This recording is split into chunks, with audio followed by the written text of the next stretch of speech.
महाराष्ट्र आहे, हा संभाजी राजांचं महाराष्ट्र आहे, कुणाच्या बापाचा महाराष्ट्र नाही. हे समजून घेणं गरजेचं आहे. नुसतं चित्रपट बघून उपयोगाचं नाहीये. तर हे असं राजासारखं जगाय शिका, या राजासारखं मराय शिका आणि या मावळ्यासारखं लढाई शिका. प्रामाणिकपणे जगा, एकमेकाला मदत करा. तुम्ही मोठे होऊन अधिकारी बनताल, कुठे कामगार बनताल, वकील बनला तर प्रामाणिकपणे वकिली करा, पोलीस बनला तर प्रामाणिकपणे या जनतेचं रक्षण करा, अधिकारी बनला तर गोरगरीब जनतेला न्याय द्या, कलेक्टर बनला तर भारताची राज्यघटना तुमच्या हातात आहे.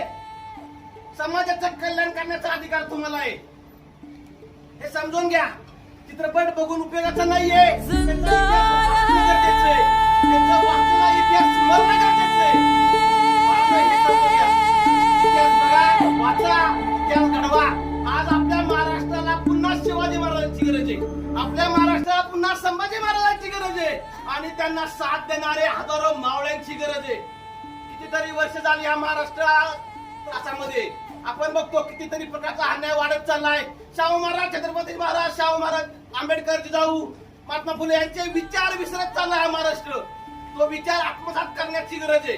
हा महाराष्ट्र पुन्हा उभा राहण्याची गरज आहे. हे समजून घ्या बाळांनो, हे समजून घ्या. नुसतं चित्रपट बघून उपयोगाचा नाही, यातले विचार समजून घ्या. खरंच या समाजाला माझं सांगणं आहे, नुसतं चित्रपट बघू नका. जिथं अन्याय होत असेल, अन्यायाची लढा, एकत्र या. त्या चुकत्या रावणांचा वध करा. आज रावणांची संख्या समाजामध्ये जास्त झालेली आहे. चांगली माणसं समाजामध्ये आहेत, चांगली माणसं समाजामध्ये अजूनही आहेत, परंतु त्या चांगली माणसं एकत्र येत नाहीत आणि त्यामुळे या रावणांचं फावलंय.